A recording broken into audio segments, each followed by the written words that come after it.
Les amis, j'espère que vous allez bien. Bienvenue sur ma chaîne, toute nouvelle vidéo. Et pour cette nouvelle vidéo, je vais vous résumer Martin Eden.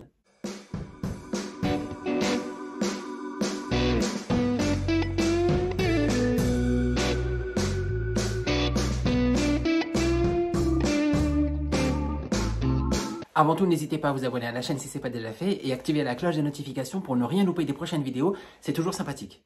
J'ai donc lu Martin Eden de Jack London et je vais vous dire si à mon humble avis on peut aisément déclarer que c'est le meilleur roman d'histoire comme le pensent un certain nombre de lectrices et de lecteurs. Et je rassure celles et ceux qui ne l'ont pas encore lu, je préviendrai au moment de la vidéo où je révélerai la fin. Avant de commencer, Jack London, de son vrai nom John Griffith Cheyney, était un écrivain, aventurier marin américain du 19e siècle. On lui doit des œuvres classiques comme L'Appel de la forêt, Le Loup des mers ou encore Le fameux Cro-Blanc. Mais le sujet de la vidéo c'est Martin Eden, alors ça parle de quoi ? C'est un roman non autobiographique de 45 chapitres paru en 1909 et considéré comme le plus grand chef-d'œuvre de Jack London, son auteur. Et on dit non autobiographique parce que l'écrivain a toujours nié toute intention autobiographique dans son roman, bien qu'il y ait de nombreux points communs entre lui et son personnage Martin Eden. C'est un peu comme si Amélie Nothomb écrivait un livre sur une dame talentueuse et énigmatique qui porte des chapeaux noirs et qu'elle nous disait « Oh non, non, ah mais vous avez cru que c'était moi, pas du tout !» Revenons à notre roman Martin Eden. Et avant de te résumer l'histoire, je me suis dit qu'il était intéressant peut-être d'essayer de comprendre pourquoi ce roman est aussi culte. Et pour avoir quelques éléments de réponse, il faut revenir à la base, à mon avis. C'est-à-dire au livre classique. C'est quoi un classique au final? Alors évidemment, la définition initiale veut qu'il appartienne au mouvement littéraire du classicisme. Mais il n'y a pas que ça. À mon sens, un classique, à mon avis, c'est un livre auquel on peut s'identifier malgré les années qui passent. Un livre connu et reconnu. Et partant de ce principe, Martin Eden est un sacré classique. C'est un roman qui compte plusieurs personnages, mais les principaux sont Martin Eden, donc un jeune marin naïf de 20 ans qui a grandi dans un milieu pauvre à Auckland aux États-Unis, Ruth Morse, une jeune bourgeoise qui vit encore chez ses parents Monsieur et Madame Morse, Ross Brissenden, un poète socialiste qui sera le grand ami de Martin Eden, mais aussi Lizzie Connolly, Joe Dawson ou encore Maria Silva. L'histoire commence au moment où Martin Eden sauve un dénommé Arthur Morse d'une bagarre et pour le remercier, ce dernier l'invite dans la maison familiale, une demeure bourgeoise pleine de matériel luxueux qui vont émerveiller le jeune marin. Alors, évidemment, je dis invité parce que c'est le cas, mais il faut savoir que le jeune Arthur a quand même prévenu sa famille avant qu'il débarquait avec un sauvage. Je dénonce, c'est marqué dans le livre, c'est comme ça, voilà, je le dis. Et c'est même à cette occasion donc que Martin Eden, en arrivant chez la famille Morse, va faire la rencontre de Ruth Morse, la plus belle femme qu'il ait jamais vue. Très ébloui par la beauté de la jeune femme de 3 ans son aînée, il discute avec elle. Et même s'ils se rendent compte tous les deux qu'ils viennent pas du tout du même milieu social, ils éprouvent une certaine attirance l'un pour l'autre. Ils parlent de plusieurs sujets et Ruth finit même par lui offrir 2 livres.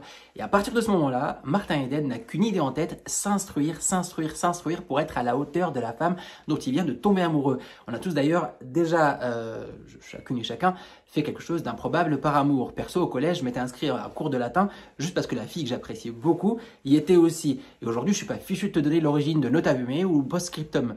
Il fréquente donc la bibliothèque municipale dès le lendemain et commence à lire tout ce qui pourrait l'éduquer. Alors petite parenthèse, ça se voit qu'on est dans un roman parce que si ça s'était passé là où j'ai grandi, ça aurait plutôt donné. Il essaye de fréquenter la bibliothèque municipale dès le lendemain, mais elle est fermée pour cause d'inventaire.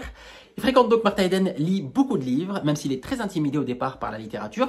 À côté de ça, il remet aussi en question toute sa vie, même son physique, et quelques jours plus tard, il recroise Ruth dans un théâtre, mais il croise également une certaine Lizzie Connolly, qui reviendra, elle, plus tard dans le roman. Ensuite, Martin Eden retourne chez Ruth avec pour excuse de vouloir lui rendre les livres qu'elle lui avait prêtés. Et il en profite pour lui poser une question. Il lui dit « Qu'est-ce qui me manque pour être à ta hauteur ?» Là, elle lui répond de la grammaire, véridique. Elle lui dit qu'il faut qu'il finisse son éducation, qu'il aille à l'école, au collège, à l'université. Il lui répond que ça demande de l'argent. Elle lui dit « Ah, j'y avais pas songé. » Ça me fait penser, tu sais, aux gens qui te disent « Oh, mais fais une cure, ça va te faire du bien. Allez, vas-y, tu me la payes ?» Notre jeune marin continue de s'instruire par ses propres moyens et 20 mots par jour appris dans le dictionnaire, un anglais plus correct et 8 mois d'auto-éducation plus tard, il a une révélation. Sa vocation sera d'écrire. Écrire pour être digne de Ruth. Il prend la plume, envoie des articles à plein de journaux, il en parle même à sa dulcinée qui l'encourage pas du tout. Elle lui dit qu'il faut qu'il continue son apprentissage pour avoir un emploi plus stable. Et lui, il veut bien, sauf qu'il est recalé à l'examen du collège, à cause notamment de ses lacunes dans des matières comme l'histoire. Il continue à écrire, de la poésie, des nouvelles, mais il commence à manquer cruellement d'argent. Du coup, il trouve un job dans une blanchisserie chez Joe Dawson. À partir de là, son rythme d'écriture va se réduire, pour ne pas dire s'arrêter. Mais n'appréciant pas la manière dont il est traité à la blanchisserie, Martin Eden décide d'arrêter son travail chez Joe Dawson. Il annonce à Ruth qu'il va partir pour une dernière traversée afin de gagner un peu d'argent, mais cela n'arrange évidemment pas sa situation auprès de la famille Morse, les parents de Ruth, qui ne voient pas en lui un gendre idéal. Nos 2 amoureux, qui s'embrassent d'ailleurs pour la première fois lors d'une virée en bateau avec toute la famille, se fiancent. Martin Eden déménage de chez sa sœur pour vivre dans une chambre seule. Il annonce à Ruth qu'il va vivre de littérature alimentaire, c'est-à-dire en vendant des vers humoristiques, des portraits à des journaux. La jeune femme n'est pas du tout enchantée bien sûr, elle lui dit qu'elle aurait préféré qu'il soit notaire dans les bureaux de son père. Évidemment, la situation financière de Martin Eden se dégrade. Vu que ses écrits ne se vendent pas, il reçoit même pas de réponse de la part des journaux ou des maisons d'édition, dont il s'interroge d'ailleurs de plus en plus sur leur méthode. Sa relation avec Ruth se dégrade, alors il se résigne et se dit qu'elle avait peut-être raison, qu'il aurait mieux fait de travailler pour son père. Mais c'était sans compter sur un courrier que lui apporte Maria Silva, la dame qui tient l'établissement où il loge. Courrier où il y a une acceptation de la part d'un magazine pour un conte tragique qu'il a écrit appelé L'Appel des cloches. Il reçoit ensuite une deuxième acceptation pour un autre conte dramatique intitulé cette fois-ci Le Tourbillon. C'est à ce moment-là qu'il reçoit la visite de Ruth, l'occasion pour elle de découvrir la maison Silva où habite Martin et de se rendre compte de la pauvreté des lieux.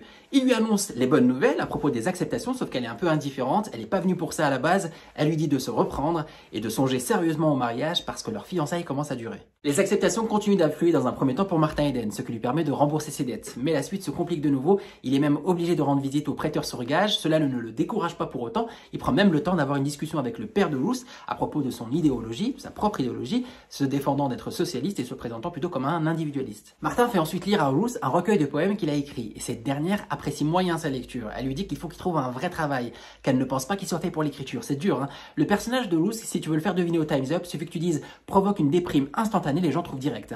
Martin Eden ne se laisse pas pour autant déstabiliser, il lui demande un peu de patience et qu'il est sûr que ses écrits auront un jour du succès. Dans le même temps, Martin croise la route d'un poète répondant au nom de Ross Brissenden, et il est très intrigué par les grandes facultés intellectuelles de ce monsieur, avec lequel il va se lier d'amitié. Brissenden apprécie aussi beaucoup la compagnie du jeune auteur, il le conforte même dans son talent d'écriture, tant il a aimé lire La Ronde du Soleil, son manuscrit, et il lui conseille de l'envoyer à une maison d'édition de premier ordre, tellement il était sûr qu'il serait publié. Dans les lignes suivantes, on assiste à une vive discussion dans le domicile des Morses entre Martin Eden et le juge Blount à propos d'individualisme, de socialisme et de démocratie, pour le plus grand bonheur de Monsieur Morse qui jubile de voir Martin Eden révéler en public sa brutalité et son manque d'éducation. Ensuite, Martin passe encore du temps avec Brissenden. Ils font une intervention sur le socialisme devant un public très mouvementé, mais aussi devant un jeune reporter qui ne manque pas dès le lendemain de retranscrire le discours de Martin dans le journal, le décrivant comme un archi-anarchiste. Évidemment, ça ne plaît pas au jeune marin qui le fait savoir au journaliste dans une lettre très réfléchie et construite.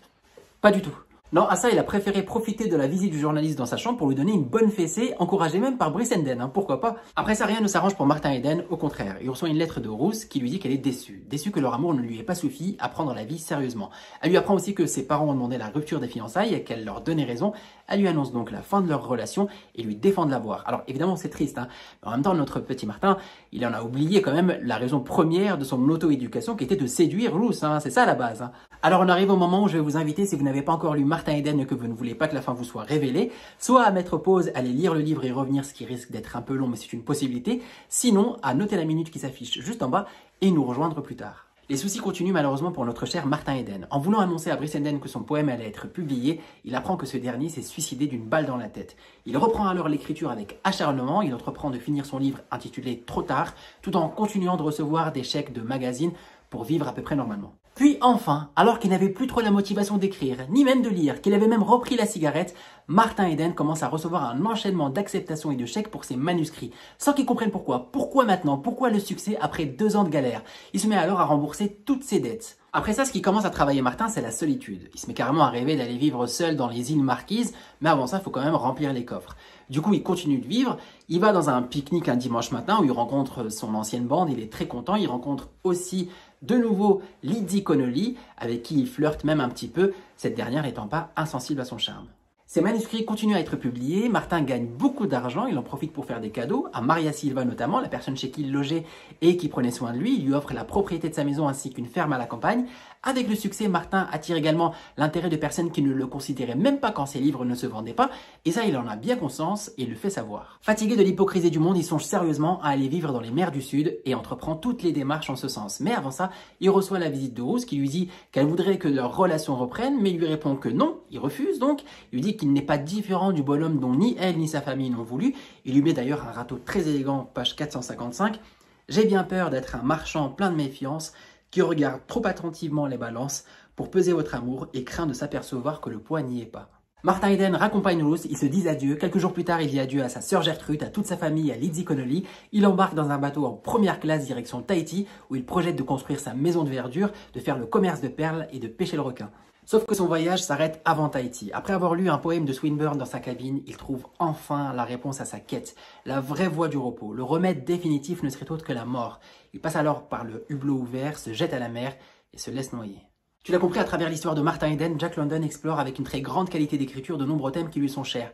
L'amour évidemment, mais aussi la recherche de soi, sa vision du monde de l'édition, ainsi que les valeurs sociales de la société américaine du début du XXe siècle. Maintenant, est-ce que Martin Eden est le meilleur roman de l'histoire? Chacun a son opinion là-dessus, mais personnellement, il fait évidemment partie des plus beaux livres qui m'aient jamais été donné de lire, c'est certain. Voilà, j'espère que ça vous a donné envie de lire Martin Eden. En tout cas, moi, j'ai pris beaucoup de plaisir à vous le résumer. Si vous avez aimé cette vidéo, n'hésitez pas à laisser un petit pouce bleu. C'est toujours sympathique, à partager et à me dire en commentaire ce que vous en avez pensé. À la prochaine. Ciao.